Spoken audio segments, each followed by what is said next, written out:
At least ஒரு மனுஷனோட phone value தெரியுமா சார்? ஒரு போன் உடஞ்சிட்டுனா 4 மாசம் ஆகும் சரியாகிறதுக்கு. அந்த 4 மாசத்துல அவன் உண்மைதாங்க.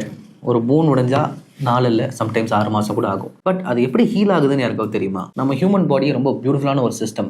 உடஞ்ச ஆரம்பிச்ச அந்த நிமிஷத்துலேருந்தே நம்மளோட ஹீலிங் ப்ராசஸும் ஸ்டார்ட் ஆகிடும். போன் உடஞ்ச உடனே அந்த இடத்துல பிளட் கிளாட், ரத்தம் அப்படியே ஃபுல்லாக அழுத்திடும், பேரியர் மாதிரி ஃபார்ம் பண்ணிடும். அது நம்மளோட ஹீலிங் செல்ஸ் எல்லாம் இருக்கும் இல்லையா, அதெல்லாம் கூப்பிட்டு இன்னும் ஒரு பேரியர் மாதிரி ஃபார்ம் பண்ணி போனை கொஞ்சம் நகர விடாமல் பார்த்துக்கும். அது அப்படியே ஸ்லோவாக ஹீலிங் ப்ராசஸ் ஆக அதுவே ஒரு 8 வாரம் ஆகிடுங்க. அதுக்கப்புறம் நம்ம உடம்புல இருக்க கால்சியம், பாஸ்பேட் அதெல்லாம் போயிட்டு புதுசாக போனை ஃபார்ம் பண்ணும். அது மினரலைசேஷன் அப்படின்னு சொல்லுவோம். அதெல்லாம் ஃபார்ம் ஆகிறது எக்ஸ்ரே நாங்கள் கேலஸ் அப்படின்னு பார்ப்போம். அது தாண்டி அடுத்த ஒரு 3 மாதம் நடக்க போகிறது தான் நம்ம போனுக்கு ஃபுல் ஸ்ட்ரென்த் தருது. ஸோ அது என்ன பண்ணணும்னா ஸ்லோவாக நம்ம புதுசாக போன் செல்ஸ் எல்லாம் ஃபார்ம் பண்ணி அதை அப்படியே ரீமாடல் பண்ணி போனுக்கான ஃபுல் ஸ்ட்ரென்த்தை கொடுத்துரும். இதெல்லாம் உங்கள் பாடியே அதுவாக தானாக பண்ணிக்கோங்க. பட் நீங்கள் என்ன பண்ணணும் தெரியுமா?